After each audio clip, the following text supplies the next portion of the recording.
Amsterdam is considered to be the capital city of the Netherlands and is known across the globe for its artistic heritage, elaborate canal system, and loose marijuana laws. But you'd be surprised by the sheer amount of activities and hidden spots that the city has to offer, all of which are seemingly ignored by visiting tourists. But what are these activities composed of, and where can they be found? Well, whether you're in the process of planning a trip to the incredible city or just want to know more about what can be done there, you've come to the right place, as we're about to explore some of the best hidden locations in Amsterdam and the activities that come with them. So strap yourselves in and get ready for a hunt, as things are about to get interesting. But before we get into it, make sure to leave a like and subscribe with notifications turned on so you don't miss out on any of the new videos we post. Number 1. Antiquing in Amsterdam. Those who have yet to travel to Amsterdam won't know that Holland has some of the best antiques in the world. And while this may not sound intensely fun at first, it must be said that these antiques are less of what you see in old towns and more of what you would see in a fantastical castle or something of the like. The history of the Netherlands dates back to the 1600s after all, with there being quite a bit of art, jewelry, and immaculately maintained Dutch tiles to discover.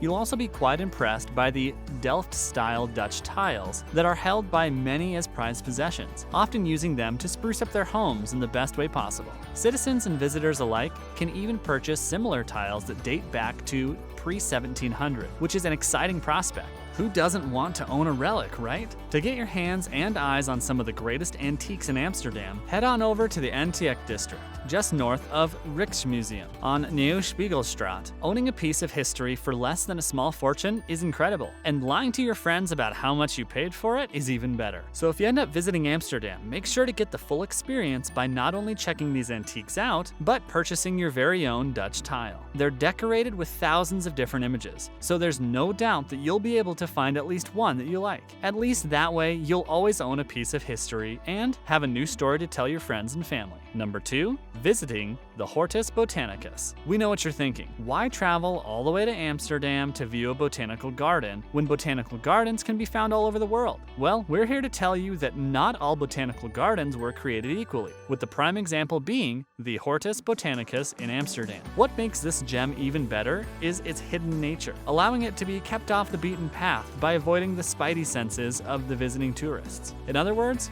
you won't just be faced with a gorgeous experience, you'll also be accompanied by a nice amount of peace and quiet, which can be difficult to come by when sticking to the more touristy parts of the city. The Hortus Botanicus is also less than €10 to explore, and is on the way to the windmill of De Goyer, which is probably one of your classic Amsterdam spots anyway, so there's really no reason to ignore its beauty. The greenery both inside and out of the botanical garden is lush and full of life, with a canal traveling alongside the garden that makes for a great walk and romantic little date. It must also be said that this venue is also perfect for when you're experiencing a bit of a rainy day, which only adds to its vibrant color and beauty. And while it might not sound like much in the grander scheme of things, the Hortus Botanicus operates on the principle that you need to see and feel it to believe it. So take our advice and spend a few minutes wandering around. We guarantee that those few minutes will quickly turn into an hour or two. Number 3, the city of Naarden. Another place filled to the brim with beautiful scenery and apparently unknown to tourists is the city of Naarden, which is a city in North Holland that offers a very interesting landscape. In other words, it is absolutely perfect for those travelers who absolutely love to take aerial photography. So if you have a drone and a 4K camera, this is definitely a spot you'll want to check out for yourself. The town itself is actually laid out in the shape of a star,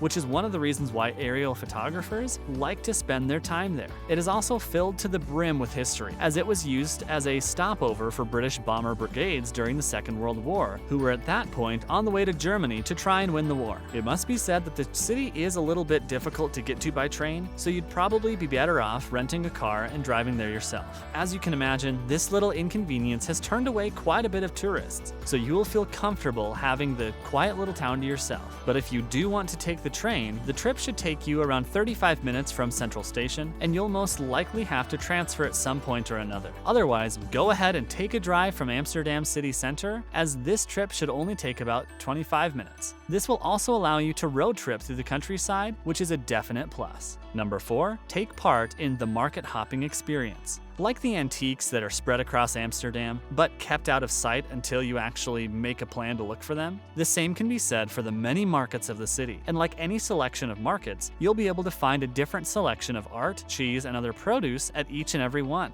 This makes market hopping an activity that you should take part in when it comes to exploring Amsterdam. And since these different markets are often visited by the locals, you can always pick up a gift or two here for much cheaper. Otherwise, you might be stuck purchasing an item from a clear tourist trap for a lot more money. Market hopping is also a great way to get to know the locals, who are not only friendly but helpful in pointing out the different items you'll be able to collect from the various markets around town. If you don't know where to start though, take a trip over to Albert Cuyp Market, Nieuw Market, or Waterlooplein Market, or Waterstraat Market. Once there, start to explore, and don't forget to talk to the locals about where you should head off to next. After a short time, you'll probably begin to feel like a bit of a local yourself. Number 5, unwinding at the Bloemendaal Beach. Since the Netherlands has some of the most unpredictable water in the world, you'd never think of visiting the country with the intention of spending some time at the beach. But that being said, if you're lucky and find yourself sweating it out on one of the hottest days of the year, you shouldn't be afraid to check out the broader region of Bloemendaal, which will definitely give you a different perspective on Holland. Bloemendaal not only has some of the nicest beaches that Amsterdam has to offer, but also comes packed with a large selection of restaurants and bars that often have live concerts or sunset sessions in the works. If you ever felt like dancing the night away, but have grown tired of the touristy nightclubs in the city center, head on over to Bloemendaal, where you can sunbathe on the beach when the sun is out and dance the night away when it's not. What more could you ask for when it comes to your vacation time? Number 6, dining in style. Something else you learn about the Netherlands after visiting Amsterdam for the first time is just how much the locals love cheese, fries, and other forms of traditional comfort foods. Dutch dining is considered by many to be an experience on its own, which you'd never know by just sticking to the usual fast food restaurants that we all have back home. What makes these dining experiences so different also has less to do with the food and more to do with the setting, with there being a ton of charming Dutch restaurants that allow you to dine in old, historic buildings. These are, however, often hidden behind back alleyways to prevent tourists from overcrowding them. A great example of a charming little restaurant where you can get this type of experience is Restaurant De Vijf Vliegen, which can be translated to the 5 Flies in English. Don't be turned off by the name though, as the restaurant seats you in an old canal house that features a number of Rembrandt paintings. Suffice it to say, you'll feel like you've gone back in time when dining at this fine establishment. So if this sounds like something you'd like, be sure not to miss out on the experience. You can also check out De Silveren Spiegel, the highest class restaurant, as well as Restaurant Modeurs. If you have a significant other along with you and are thinking of popping the question, De Silveren Spiegel is the perfect place. So keep that in mind when you plan your trip, and make sure to bring the engagement ring with you, or risk missing out on the opportunity of a lifetime. Number 7, the secretive speakeasy bars of Amsterdam. Since Amsterdam is considered by many to be one of the party capitals of the world, you would probably expect it to have quite a few bars and nightclubs to choose from. And while the majority of these can be found in the city center, they are often filled with expensive liquor and tourists from all over the world. So if you wanted to experience a scene that is preferred by the locals, you'll have to settle for one of the many secretive speakeasy cocktail bars that can be found around town. A setting such as these local establishments makes for an incredible end to a long day of exploring after all. One such establishment is known as Wijn en Fucking, which is a genuine Jenever bar. And for those who don't know what a Jenever is, it's a Dutch gin that is said to be the national liquor of the Netherlands. Trying Jenever should most definitely be on your list if you're planning on visiting Amsterdam. So why not do it from a secretive establishment that next to nobody knows about? So what do you think about Amsterdam's hidden locations? Feel free to let us know in the comment section down below.